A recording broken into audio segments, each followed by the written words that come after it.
Έλα Γιώργο, να πάω λίγο εδώ πέρα στην Ελένη να τη δω λίγο. Τα λέμε μετά, φιλιά, οκ. Γεια, Γεια σου Χρήστο.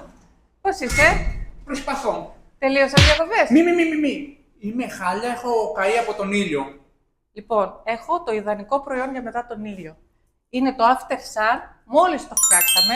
Είναι ένα νέο προϊόν του Βελιπαπά, το οποίο είναι ιδανικό για ενυδάτωση, δροσίζει. Απορροφάται πάρα πολύ γρήγορα. Έχει αλόη, παθενόλη. Έλα λίγο να σου δείξω. Για πάλι λίγο να δω. Δεν αφήνει ίχνολιπαρότητας, για δες και εσύ. Καλά, εντάξει. Μιλάμε απίστευτη δροσάδα. Με το που το έβαλα νιώθω μια αναζωογόνηση. Ναι, και βοηθάει και στο τσούξιμο. Σε 2-3 φορές θα το βάλεις, δεν θα τσούζει πια το δέρμα σου, θα έχει ενυδατωθεί σωστά, θα έχει περιποιηθεί σε βάθος στην επιδερμίδα. Το άρωμά του νομίζω είναι υπέροχο δροσιστικό επίσης. Όντως, Ναι. πολύ ωραίο άρωμα. Βέβαια, εγώ το χρησιμοποιώ γενικώς για ενυδάτωση, όχι μόνο για μετά τον ήλιο.